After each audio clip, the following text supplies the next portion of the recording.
Thank you for joining us, Courtney. My Oh, I'm so goodness. excited to be here. Yeah. So what was your first show at Cape Rep? So my first show at Cape Rep was actually my first professional show I did ever. It was the summer before my senior year of college, and I played Estelle in the Full Monty. I remember that. You were so good. It was so fun, and it was like the summer I turned 21, and I was about to go into my senior year, and I was working at Cape Rep, and it was my first professional gig, and there were all these people who'd been on Broadway who were working there, and just the cast was so talented, and I felt so lucky to be there, and I was like pinching myself every day. I was like, I can't believe they're paying me to do this. It was like, I had told Mo this when I was recording the thing on the stage, but I was at the last audition they did when Broadway closed. So to back it up, like the last Broadway audition. Wow. Literally the last audition. So to back it up, like for people who don't know, the busiest time in New York for Broadway and for auditioning is January through June, because all the Broadway shows are trying to open before April so that they can be in contention to be nominated for Tony in June. So within that, February through April is also the biggest time for just auditioning, because people are trying to cast those last couple roles for Broadway shows that are about to open, and they're trying to cast for the summer. So this year I have been having like a great year personally. I was in callbacks for Wicked in January. In February, I was in callbacks for the new Britney Spears musical that was supposed to go to Chicago and then go to Broadway. So I was like on a roll. I was having a great time. I was like, 2020 is my year. Oh man, if I only knew. So that last week of March, I had a bunch of auditions scheduled, and it was Thursday, March 12th was when they closed Broadway.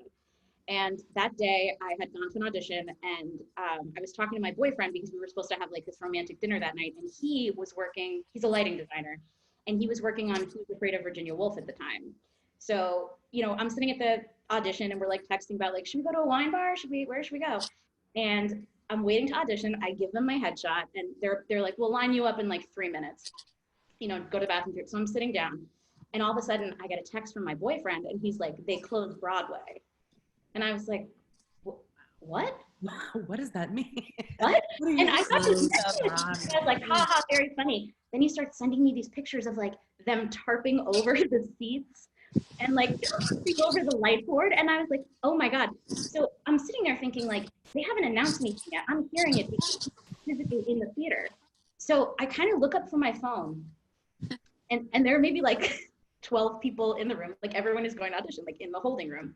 And all of a sudden I see people's phones start going, and people start going like down the line. So I'm realizing people are getting the text that I'm getting. And so everyone's kind of looking at each other and they're like, what do we do? So, and then the monitor comes in, they're like, all right, next group, let's go. So all of a sudden, and so we get in line, and we're sitting there, and everyone's like, did you hear? It's closed, Broadway's closed. And we're like, do you think they know? And so we're sitting there, we're like, are we gonna be the last group? Like, so, and at that point, the producer comes flying out of the room, and he's like, guys, they've closed Broadway. I have to make some calls. I'll be back. And he just left. He was gone. And so we're all standing in line, and we're like, by equity rules, once you're in line, they have to watch you audition. Like, they have to. So we're sitting there like, are we all gonna get it? Because they can't audition anybody else. It ended up coming back like 10 or 15 minutes later.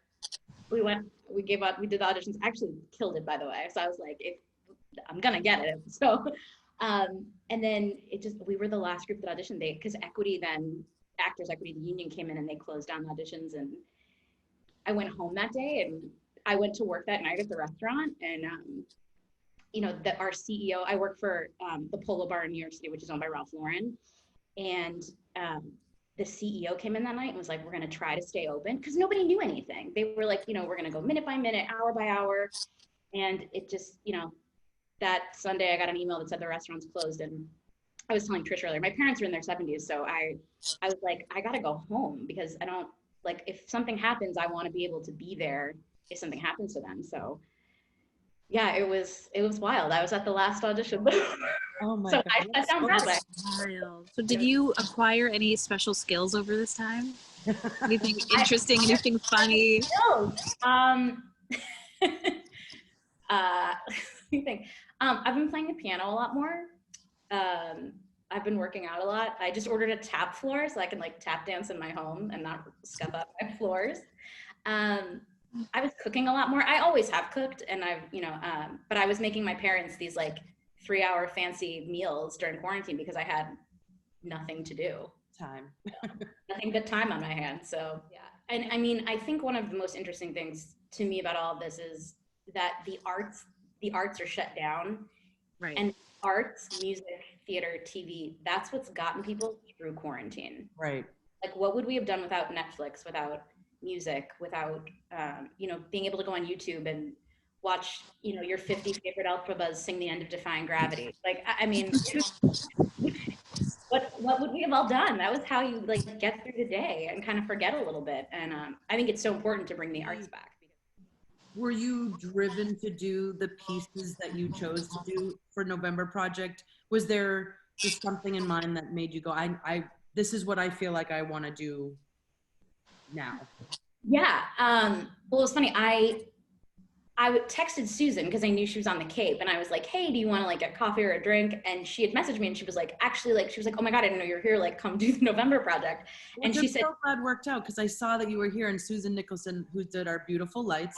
Right. I'm so glad that it all worked out. Yeah, it was kind of random. And she said to me, do you have music with you? And I was, I have digital copies of everything. I was like, yeah, I do. And then she was like, do you have an outfit to wear? I had 2 dresses in my closet because I was at my parents' Cape house on vacation. Right. I had one was the dress I wore, and the other was I couldn't wear it because it looked like what you'd be like a caftan you'd be wearing if your rich husband died of mysterious circumstances. So I was like, I can't wear that dress. But so I had a couple different songs, and they had said they wanted me to do something like uplifting, and I have this song in my book, which is the song that I sang, it's from the Great American Trailer Park Musical, and it's called Make Like a Nail and Press On. And it's so funny because I wouldn't have ever kind of put it with coronavirus, but the whole idea is that like life is tough and you just have to like press on, press on. Like you don't have a choice, and thank you for, everything that has happened. And I appreciate every relationship and every circumstance I've been in. And now it's time to take what I've learned and just keep it moving.